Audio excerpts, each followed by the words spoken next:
Tuan-tuan, kita cuba bilang tuan-tuan, tahun 48 sampai hari ini tahun 2014, rakyat Palestin yang telah melahirkan 2-3 generasi di bumi Jordan hari ini telah mencapai angka 2,5 juta ataupun 3 juta orang. Rakyat Palestin yang keluar dari bumi Palestin keluar negara jumlahnya sekitar 7 juta orang. Bayangkan kalau kita dipaksa meninggalkan tanah air kita dan tidak boleh pulang-pulang semula sehingga saat ini sekitar 64 tahun, 66 tahun. Mengapa dunia hanya sekadar menjadi pemerhati setia kepada apa yang sedang berlaku saat ini? Mengapa tiada suara umat Islam yang begitu kuat untuk menghalang Yahudi daripada terus menjarah tanah-tanah di bumi Palestin, sedangkan jumlah umat Islam yang mengelilingi bumi Palestin jumlahnya sekitar 300 juta orang. Umat Yahudi yang berada dalam bumi Palestin hanyalah 5 juta orang. Sejarah membuktikan kepada kita bagaimana Nabi Muhammad SAW dalam bulan Ramadan di Medan Badar memimpin 313 orang tentera Badar, tentera Muslim, berjaya mengalahkan tentera kafir Quraisy yang dipimpin oleh Abu Jahal seramai 1,000 orang. Namun hari ini kenapa jumlah 300 juta yang berada di sekitar negara Palestin, 90 juta berada di Mesir dan berjuta-juta lagi berada di sekitar negara-negara lain, langsung tidak menggerunkan, tidak menakutkan 5 juta Yahudi dalam bumi Palestin? Di mana silap dan salahnya kita, tuan-tuan dan puan-puan, muslimin dan muslimat yang dirahmati Allah? Mana pergi suara OIC, Pertubuhan atau Persidangan Negara-Negara Islam, yang ditubuhkan pada tahun 1969 demi mempertahankan kesucian Masjidil Aqsa yang dibakar pada 20 Ogos 1969? Mana pergi suara OIC hari ini? Mana pergi suara Liga Arab? Mana pergi suara dunia umat Islam demi mengembalikan tanah Palestin kepada pemiliknya yang sebenar, iaitu rakyat Palestin? Ingin saya jelaskan kepada semua, umat Yahudi 5 juta yang sedang beraja dalam bumi Palestin tidak layak seinci pun mendiami bumi Palestin. Mereka tidak punya hak, mereka tidak punya langsung apa-apa kesempatan untuk berada dalam bumi Palestin. Dan apa keputusan sepatutnya hari ini? Sepatutnya hari ini kita harus mengusir keluar 5 juta Yahudi daripada bumi Mesir Palestin, keluar dari bumi Palestin. Pergilah ke mana kamu nak pergi. Tuan-tuan, puan-puan, muslimin dan muslimat yang dirahmati Allah, beliau sebut tadi, isu Palestin bukan isu rakyat Palestin semata-mata. Isu Palestin adalah isu umat Islam seluruh dunia. Apa istimewanya bumi Palestin? Kerana di sana ada kiblat pertama umat Islam, Masjidil Aqsa. Nabi Muhammad pernah salat menghadap diri dan wajahnya ke Masjidil Aqsa sekitar 16 ke 18 bulan. Tuan-tuan, puan-puan, muslimin dan muslimat yang dirahmati Allah, kita lihat situasi hari ini. Hari ini hari ke-15, perang di bumi Gaza sedang berlangsung. Hari ini hari ke-15, rakyat Gaza dibedil dengan begitu dahsyat oleh rejim Zionis laknatullah alaih. Kematian sehingga pagi tadi sahaja sudah mencecah 575 orang.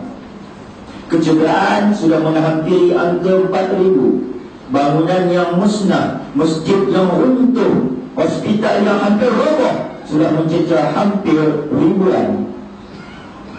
Mana suara umat Islam yang berbilion-bilion jumlahnya dalam dunia hari ini? Siapa hari ini yang mampu menjadi suatu suara yang boleh menghentikan serangan Israel terhadap rakyat Gaza yang terkepung sejak tahun 2007, tidak dibenarkan melakukan apa sahaja, tidak dibenarkan keluar daripada negara mereka, disekat dengan berbagai segi, akhirnya diserang dengan begitu sahaja? Sedangkan bumi Gaza hanyalah seluas 363 km persegi, 1/3 daripada keluasan pulau. 1/3 daripada keluasan pulau. Itulah keluasan bumi Gaza. Yang menduduki bumi Gaza 1,7 juta. Hari ini dia dibedil. Bukan kali pertama, tapi kali ketiga. Kali pertama pada 27 Disember 2008, perang berlangsung 22 hari. Kematian 1,500 orang, kecederaan melebihi angka 5,000. Perang kali kedua berlangsung pada 14 November 2012. Perang berlangsung selama 8 hari, kematian di pihak Gaza 200 lebih, kecederaan menghampiri angka 3,000. Dan kali ini kali ketiga. Mereka memang bertujuan untuk memusnahkan umat Islam di bumi Gaza dan menjajah tanah Gaza tersebut. Kemudian Alhamdulillah, 3 kali dibedil dengan begitu dahsyat. Selama tempoh 6 tahun ini, rakyat Gaza, pejuang Gaza mampu bertahan dalam bumi tersebut. Walau dalam keadaan serba kekurangan, walau dalam keadaan kesempitan, walau dalam keadaan tiada dunia yang membantu mereka secara besar-besaran, mereka mampu mempertahankan tanah sekecil itu. Tuan-tuan muslimin muslimat yang dirahmati Allah, logik akal manusia dengan segala kelengkapan ketenteraan yang dimiliki oleh Israel Zionis, laknatullah alaih, sepatutnya bumi Gaza sudah tertawan pada perang 2008 yang Hamas namakan perang tersebut sebagai Ma'rakatul Furqan. Perang pada 2012 dinamakan Hijaratus Sijil, batu-batu dari neraka. Dan perang kali ini Hamas namakan Asfil Ma'kul. Baik, saya dengar apa maksud Asfil Ma'kul dalam surah Al-Fil. Alam tara kaifa fa'ala rabbuka bi ashabil fil. Sampai habis di hujung ayat Allah sebut Asfil Ma'kul. Cari apa maksud Asfil Ma'kul. Tuan-tuan muslimin dan muslimat yang dirahmati Allah, sampai bila? Sampai bila kita ingin melihat rakyat Gaza terus dibedil, terus diserang, terus dibunuh? Dan saya yakin semua telah melihat gambaran sama ada di akhbar, di media-media massa, di media-media sosial, bagaimana kejamnya Israel membunuh kanak-kanak Gaza, dahsyatnya Israel membedil wanita-wanita Gaza. Dan hari ini sudah masuk kira 2-3 hari Israel melancarkan serangan darat. Sebelum ini dari udara, dari laut, hari ini dari darat. Sudah 2-3 hari Israel menyediakan 40,000 tentera di sempadan Gaza untuk menyerang masuk ke bumi Gaza secara darat. Namun Alhamdulillah, Israel hanya mampu masuk lebih kurang 500 meter dan terpaksa berundur semula. Untuk boleh balik, kalau siapa yang rajin ada FB, tengok FB Yaman Palestin. Kita update setiap jam, setiap minit tentang apa yang sedang berlaku di sana. Tanpa henti kita berikan perkembangan terkini tentang situasi yang sedang berlaku di bumi Gaza. Dan perang ini, saya punya analisa, saya punya jangkaan akan lebih panjang daripada perang 2008 yang memakan masa 22 hari. Kerana kali ini Brigade Izzuddin Al-Qassam yang saya sebut pada di mana tempat saya ceramah adalah benteng pertahanan umat abad ini, keras, bertegas, tidak akan melaksanakan gencatan senjata walau dengan apa keadaan sekalipun, kecuali kalau Israel berjaya memenuhi 10 tuntutan yang diminta oleh Hamas seminggu yang lalu. Sebenarnya lepas seminggu dibedil, selepas seminggu Israel menyerang bumi Gaza dengan begitu hebat, Israel menghantar isyarat kepada Amerika Syarikat untuk mengadakan gencatan senjata. Tuan-tuan ramai tidak tahu, seolah-olah kononnya gencatan senjata ini datangnya daripada pihak ketiga. Sebenarnya Israel telah minta melalui sekutunya Amerika Syarikat, meminta kepada Jenderal Abdul Fattah Al-Sisi, Presiden perampas kuasa di Mesir, untuk mengadakan gencatan senjata. Dan bila sampai kepada Hamas, Hamas kata tidak akan ada sebarang gencatan senjata. Peperangan ini akan berhenti melalui keputusan kami. Kalau kami hentikan perang, perang ini berhentilah. Kalau tidak, kami akan terus lawan kamu dan terus menyerang kamu. Tuan-tuan dan muslimin muslimat yang dirahmati Allah, perang kali ini siapa yang mulakan? Perang pada kali Hari ini dimulakan oleh Brigade Azulin Al-Qassam pada 7 Julai 2014 pada waktu petang, ketika mana mereka menyerang daerah-daerah yang dijaga oleh Zionis. Pada petang itu, dalam tempoh sejam dikatakan mereka melancarkan 150 roket ke daerah yang dijaga oleh Israel. Orang kata, kenapa Azulin Al-Qassam nak serang mereka? Tuan-tuan ingin saya jelaskan, pada bila-bila masa pun, pada bila-bila saat sekali pun, pejuang mujahidin di bumi Palestin, orang Islam di bumi Palestin menyerang orang-orang Yahudi adalah dibenarkan dalam hukum-hukum syarak Islam. Tidak menjadi kesalahan bila masa pun mereka nak serang. Jadi tidak ada pertikaian, tidak ada persoalan kenapa Hamas yang mulakan serangan dulu. Sebab saya bimbang, ada orang kata, pasal apa yang mereka tak serang dulu? Kalau mereka tak serang, hari ini 500 orang tak mati, 3,000 orang tak tercedera, rumah-rumah tak runtuh hari ini. Jangan salahkan mereka. Sedangkan Yahudi itu telah menjajah tanah Palestin sejak puluhan tahun yang lalu, dan mereka harus keluar dari bumi Palestin. Tanah itu tanah milik orang Islam. Orang Islam mempertahankan kedaulatan maruah mereka, kedaulatan maruah agama kita, kedaulatan Masjidil Aqsa. Kita harus bersyukur kita tidak diuji sedemikian rupa. Kita harus berterima kasih kepada mereka di bumi Gaza, di Masjidil Aqsa. 6 juta orang-orang Palestin di bumi Palestin kerana berjuang mempertahankan kesucian rumah suci Allah itu. Tuan-tuan muslimin dan muslimat yang dirahmati Allah, sampai bila kita nak jadi pemerah hati setia yang buka televisyen, buka akhbar, buka Facebook, buka Twitter, tengok gambaran-gambaran kekejaman, kita hanya melafazkan kalimah kasihan tanpa kita bertindak dengan lebih efektif membantu perjuangan ini. Justru pada malam ini saya menyeru dan merayu pada semua untuk memberikan sesuatu yang paling bernilai, paling berkualiti untuk perjuangan agama ini. Saya dimaklumkan pihak masjid dah buat kutipan. Setakat tadi dah dimaklumkan kutipan dah berjumlah RM4,700. Alhamdulillah. Dalam bulan Ramadan ramai orang nak menyumbang. Tapi malam ini tuan-tuan, puan-puan muslimin dan muslimat yang dirahmati Allah, saya membawakan kisah bagaimana Nabi Muhammad SAW ketika mana beliau ingin membawa para sahabat pergi ke medan Tabuk, berjuang di medan Tabuk. Itulah perang terakhir Rasulullah bersama para sahabat. Ketika itu Nabi sebut kepada para sahabat, kita nak pergi perang, tempat yang jauh, suasananya panas, terik pada hari ini. Aku perlukan bantuan daripada kamu, aku perlukan segala-galanya daripada kamu, aku perlukan harta-harta kamu. Siapa yang sanggup bantu perjuangan agama ini? Bangun Sayyidina Uthman bin Affan radhiyallahu anhu. Uthman kata, wahai Muhammad, aku berikan 100 ekor unta dan 1,000 dirham tunai. Tuan-tuan, 100 ekor unta, kalau seekor unta kita tukar dengan harga RM5,000 pada hari ini, 100 ekor unta ini bernilai RM500,000. Orang tanya pasal apa bagi unta?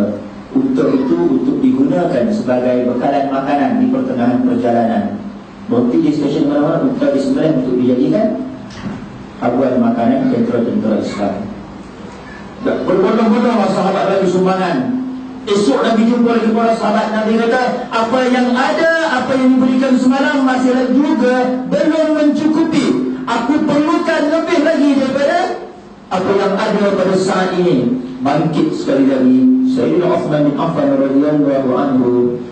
Uthman kata, wahai Muhammad, aku bagi lagi 100 ekor unta dan 1,000 dirham.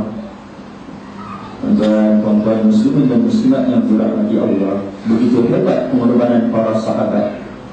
Uthman bukan setakat bagi 200 ekor unta dia tak pergi perang, dia bagi 200 ekor unta dia ikut sekali pergi medan Tabuk.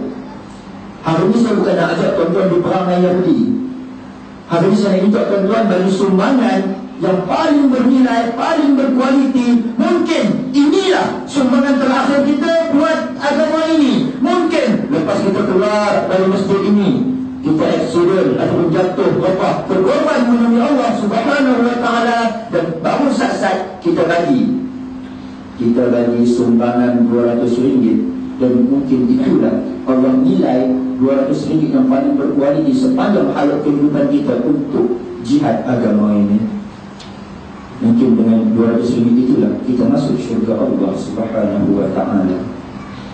Tuan-tuan muslimin dan muslimat yang dirahmati Allah, saya yakin mungkin ramai dah menyumbang dalam tabung-tabung yang telah dikutip sebelum ini. Tapi buat sekali lagi saya merayu, saya menyeru agar kalau boleh nilai RM4,700 itu kita boleh gandakan malam ini jadi RM10,000, tuan-tuan muslimin dan muslimat yang dirahmati Allah. Tidak ada yang mustahil di atas muka bumi Allah Ta'ala ini jika Allah menginginkan sesuatu. Bahkan nilai RM10,000 menunjukkan untuk 1,7 juta rakyat Gaza yang sedang menderita saat ini juga belum mencukupi. Jika tuan-tuan hari ini boleh tambah satu kali ganda lagi daripada nilai yang sudah ada, Allahu Akbar. Moga-moga kita bertemu di syurga Allah. Mungkin di Jannatul Ma'wa, mungkin di Jannatul Firdaus, atau di syurga-syurga Allah yang lain.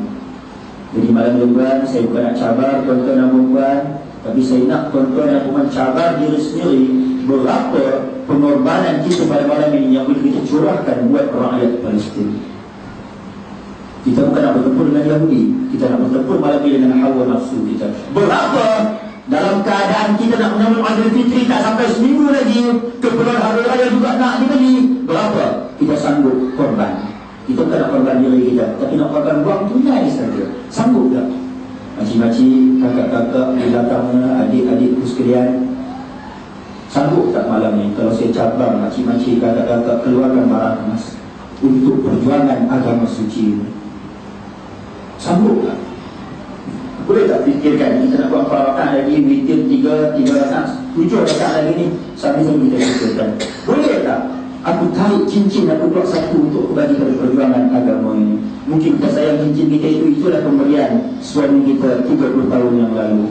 Tapi demi perjuangan suci umat Islam di bumi Palestin, sanggup tak hari ini kita cabar diri kita sendiri untuk kita berikan sesuatu yang paling bernilai, paling berkualiti, paling hebat di sisi Allah Subhanahu wa ta'ala, agar tempat kita di akhirat kelak terjamin syurga Allah Subhanahu wa ta'ala.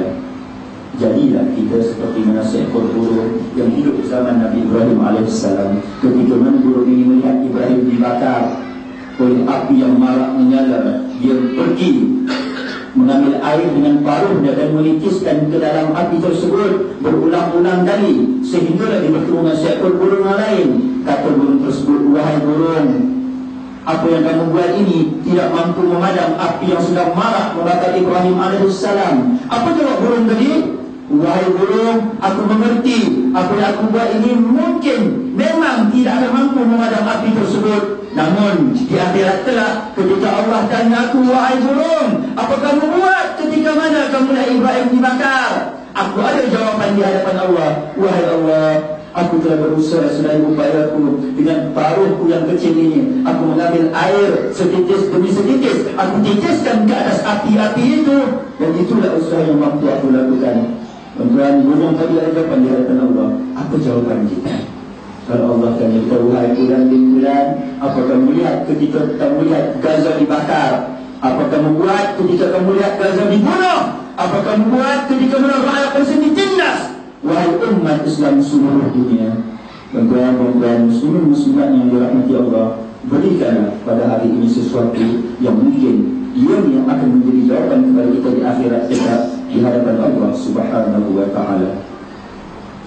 Akhirnya saya mohon kemaafan atas segala salah dan silap kami sepanjang mengendalikan majlis pada malam ini.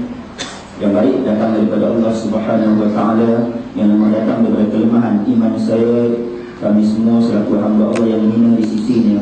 Sekali lagi saya ucap ribuan terima kasih kepada pihak masjid atas komitmen untuk melaksanakan kutipan yang telah dibuat.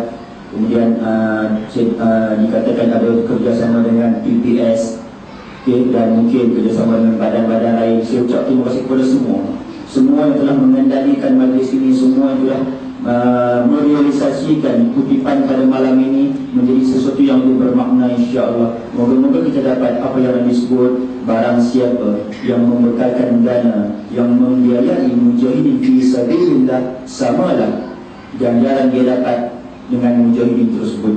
Itu tak perlu pergi berjihad, tuan-tuan. Di hari ini kita nak melihat lawan hawa nafsu kita memberikan sesuatu yang bermakna buat umat Islam di sana yang jauh 8,000 km dari bumi kita. Itulah saya boleh sebutkan pada malam ini. Moga-moga kita bertemu lagi di lain masa, di lain ketika. Moga-moga apa kita buat ni semuanya ikhlas kerana Allah Ta'ala. Pesanan akhir saya sebelum kita keluar nanti, pastikan ada sesuatu yang kita berikan buat rakyat Palestin. Jangan seorang pun tinggalkan masjid ini tanpa mengeluarkan wang dia ataupun barang kemasnya ataupun apa harta yang bernilai pada dirinya untuk jihad agama ini. Wabillahi taufiq wal hidayah. Wassalamualaikum warahmatullahi wabarakatuh.